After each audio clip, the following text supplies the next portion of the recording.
computador. Beleza. Muito bem, gurizada. Vamos lá. Deixa eu fechar isso aqui, né? Para não ficar aparecendo o bode aí. Gurizada, nós temos aqui, então, o antigo regime europeu, certo? Também chamado de Estado moderno, Estado absolutista, monarquia nacional. Quando que começou isso aí? No final da Idade Média, beleza? Na Idade Média, nós temos a ascensão da burguesia, ela vai descobrindo o sistema de fazer comércio e ela vai percebendo que ela precisa mudar o cenário de onde ela vive. Onde é que a burguesia vivia? No final da Idade Média. Então nós temos vários reinos feudais, com senhores feudais. Então ela não quer mais isso, porque entre os reinos, vários reinos, existiam moedas diferentes, tinha um senhor feudal que tinha uma lei aqui, outro montava uma lei ali, ou seja, não havia uma simetria, não havia uma organização em moeda, em política. O que aconteceu? A burguesia percebeu isso e ela incentivou, lembra? Ela não é responsável por tudo que aconteceu, ela não é aquela que comanda o processo, mas ela é uma peça fundamental. Então, a burguesia, que são os homens que fazem o comércio, que precisavam ter o quê? Todos os reinos feudais unidos em torno de uma ideia só, ou seja, de um país, de um grande reino, com um único rei, não vários reinos feudais. E assim ela vai incentivando essa unificação. Isso vai acontecer onde? Em Portugal, na Espanha, na Inglaterra e também onde? Na França, beleza? Esses são os principais centros de antigos reinos feudais que vão se movimentar e fazer essa unificação de novas tendências. Alguém está falando alguma coisa aí? Espera aí, deixa eu ver aqui. Espera aí. Beleza, Giovanni, tá tudo certo aí. Valeu. Vamos lá. Então, vamos falar sobre esse antigo regime europeu aí. Só lembrando que nós já vimos essa aula, certo? Já estudamos isso aí. Vamos avançar aqui. Nossa aula é pequenininha de hoje, então vamos recuperar aqui. Então, o absolutismo na França existiu. Quem foi o grande cara nesse período? Que foi aquele rei que conseguiu unificar os estados, os chamados reinos feudais franceses. Claro que apoiado por quem? Pela burguesia. Esse senhor aqui, tá vendo? Luís XIV, um governo, assim, vamos chamar assim, legalista, né? É o primeiro rei monarca com poder absoluto, então monarquia absolutista, e tem a frase em francês ali, ó, o Estado sou eu, né? Lembra do Rei Sol? Muito bem.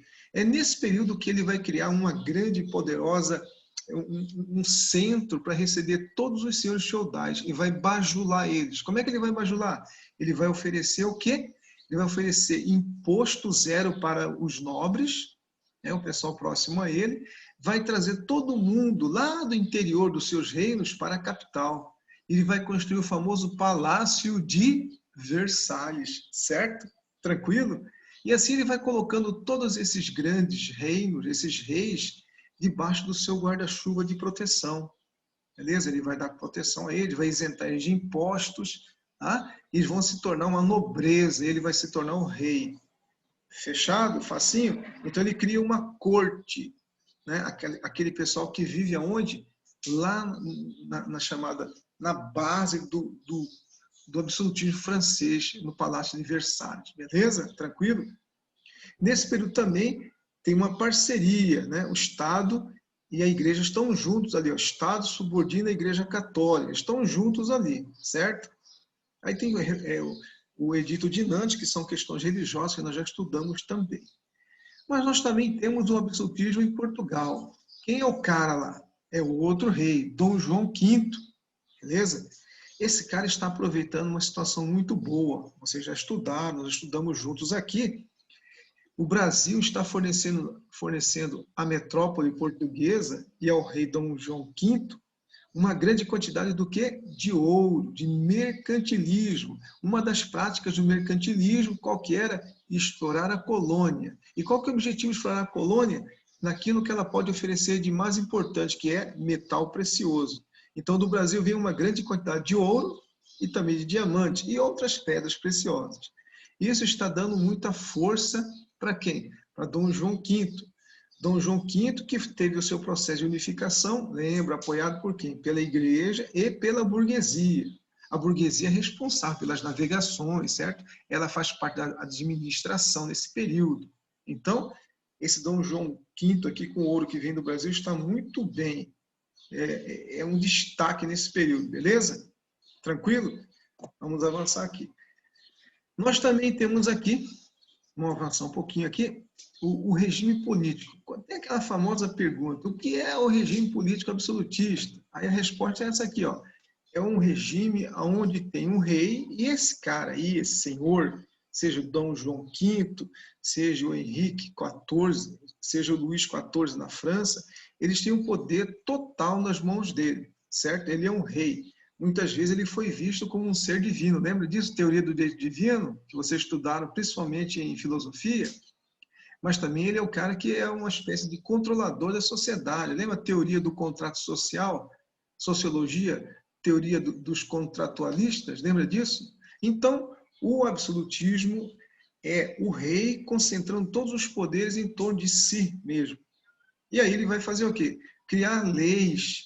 Essas leis, elas não é que elas não são sem autorização ou aprovação da sociedade. Lembra? Existe um parlamento, mas esse parlamento ele é controlado principalmente por quem? Pela nobreza e uma pequena parte da burguesia.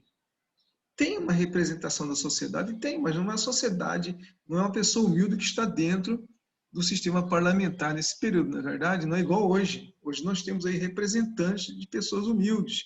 Vamos pegar aí a nossa cidade, vocês já estudaram, acompanham aí. Nós temos, por exemplo, o Chocolate, né, que era o animador de palco lá do programa de televisão. Ele é um representante típico da onde? Da população.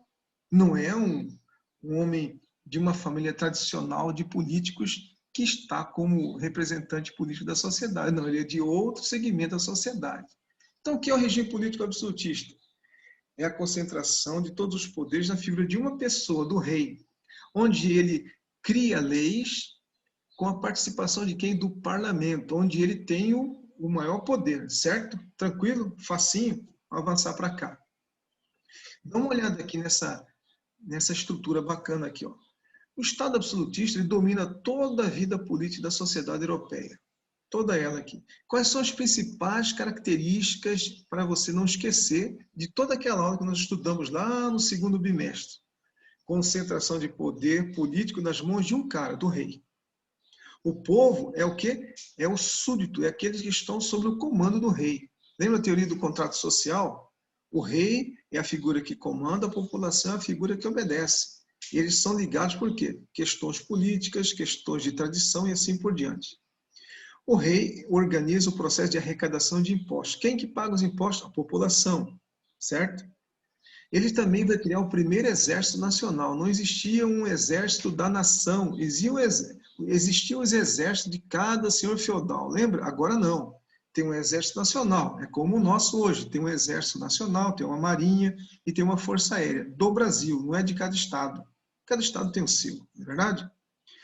Formação de uma burocracia. Nesse período que nós vamos ter leis, nós vamos ter sistemas de peso e medidas, nós vamos ter estrutura para tudo. Então, o Estado vai ficando mais burocrático, cheio de entraves, certo? E vai acontecer a unificação monetária na região que o rei comanda. Então, ele vai criar, por exemplo, uma moeda que vai circular em todos os reinos. As outras vão perdendo a característica. Fácil? Então, essas são as características mais destacadas nesse período do absolutismo. Qual era a economia daquela fase? E se você consegue lembrar aí, ó, é uma doutrina econômica que considera que a riqueza de uma nação depende da quantidade de metais preciosos que estão nos cofres do seu estado. Certo? Tranquilo? Hoje você sabe que é diferente, né? Então, naquele período, quanto mais metal precioso, seja ouro ou qualquer outra pedra preciosa que estivesse no poder do rei, do Estado, esse Estado seria muito rico. E aí nós temos quem naquele período? Portugal e Espanha. Então, por isso que eles são os mais poderosos. Por quê? Porque ele tem uma grande quantidade de pedras preciosas, porque eles têm uma grande quantidade de ouro que vem das suas principais colônias, Brasil e América Espanhola, certo? Vai passar um período no final na Idade Moderna, você vai perceber que as colônias elas vão fazendo o quê?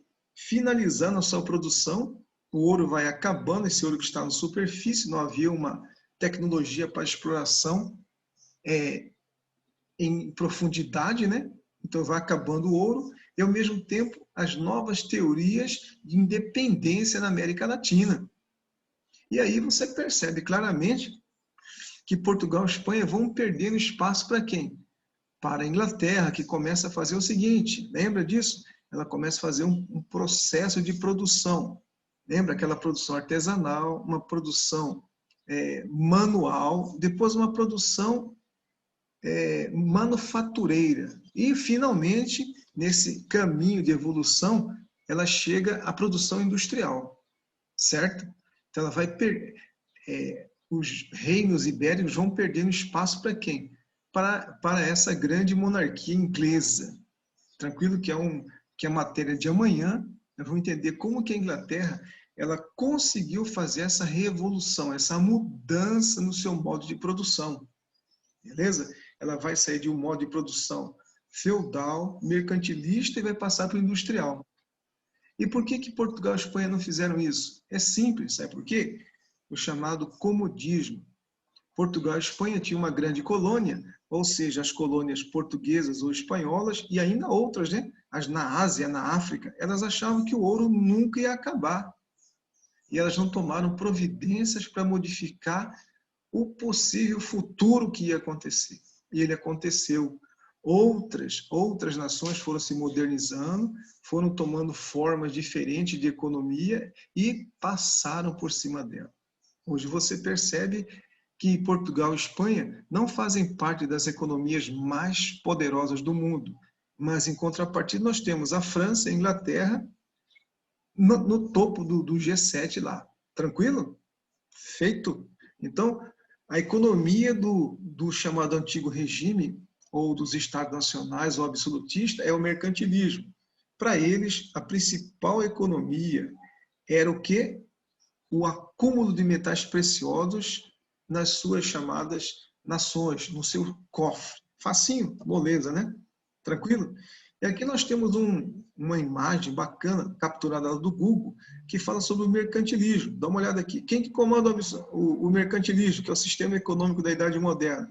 É o Estado absolutista, seja o português, seja o espanhol, o inglês ou o francês, que são os mais estudados nesse período. Quem que está ligado a eles, ao Estado absolutista?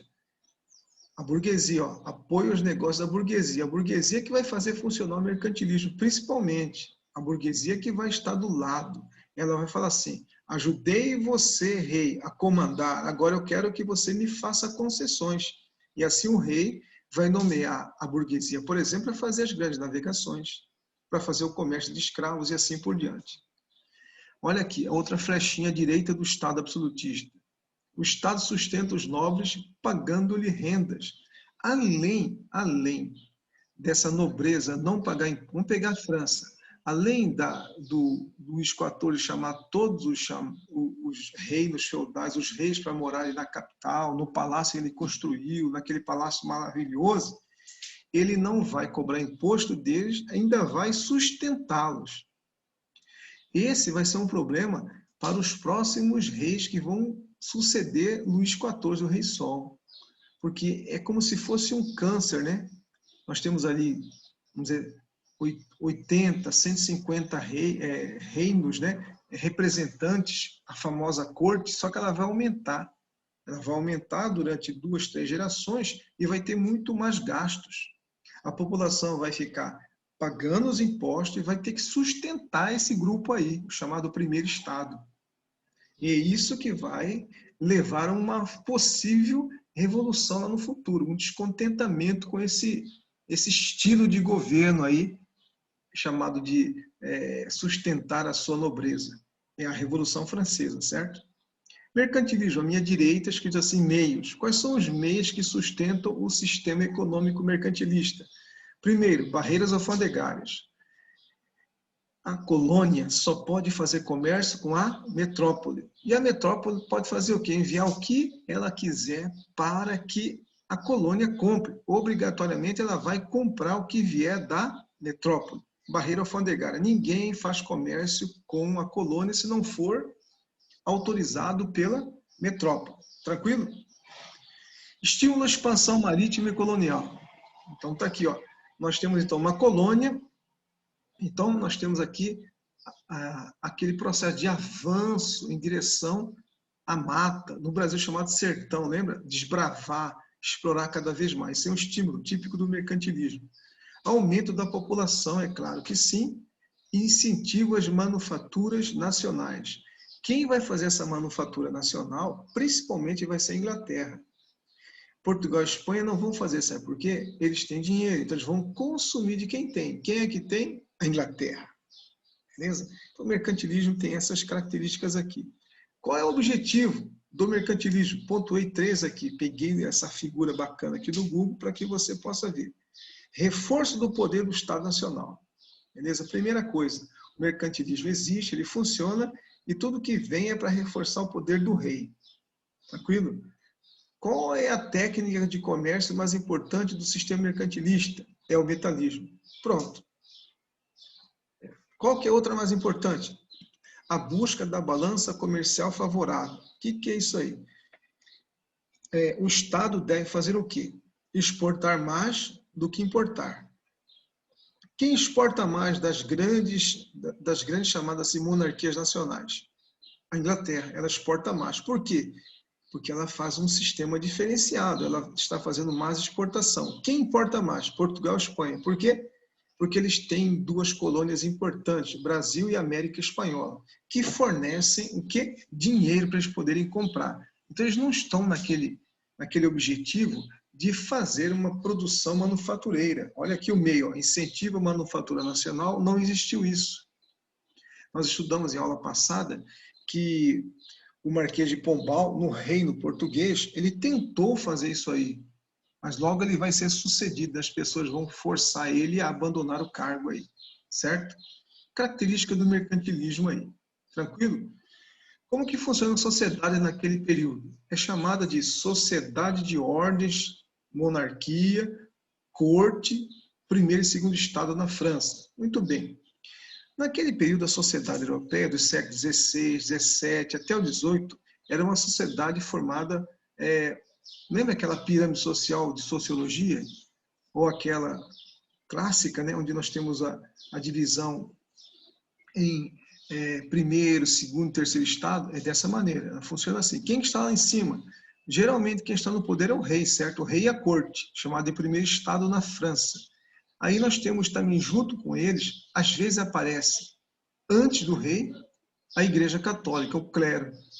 Abaixo nós temos as pessoas livres, lá embaixo o povo. Tranquilo? Então isso é uma sociedade estratificada, hierarquizada.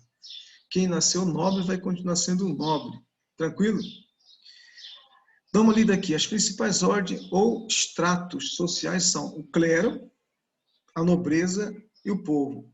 Lembra que na nobreza nós temos, é dali da nobreza que sai o rei. Beleza? O rei não é uma classe social. Ele pertence à classe social da nobreza. Beleza? Tranquilo? Então, naquela pirâmide social, nós temos o clero. Por que o clero está lá em cima? Por que a Igreja Católica está em cima? Porque ela tem um poder chamado atemporal. Lembra a teoria a chamada teoria do direito divino? Lembra da teoria teocentrista? O clero ainda está funcionando nesse período com essas estruturas aí. Então ele comanda aí. Então nós temos a igreja, a nobreza, onde está o rei, e a população em geral. Facinho? Moleza? Dá uma olhada aqui. Uma figura só de alegoria aí, né? Só para vocês olharem. Essa sociedade feudal. Observa aqui as características do período. Ó. É fácil você identificar onde está o povo, né? Certo? Facinho aí. Dá uma olhada aqui. Pequenininho.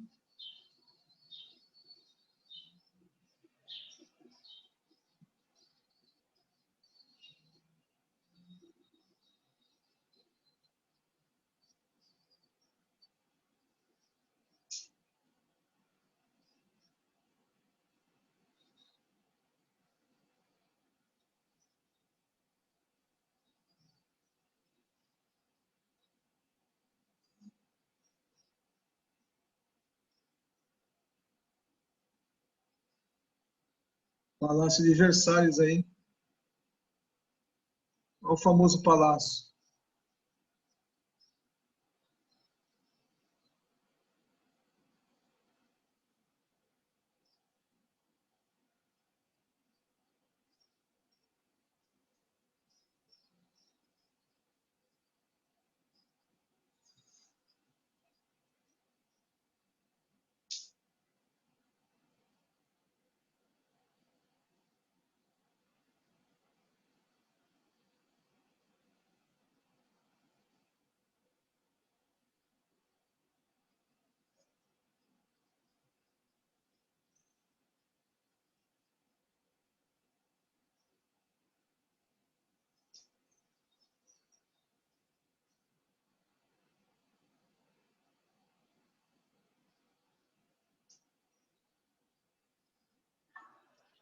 Belezinha? Deixa eu sair daqui. Muito bem.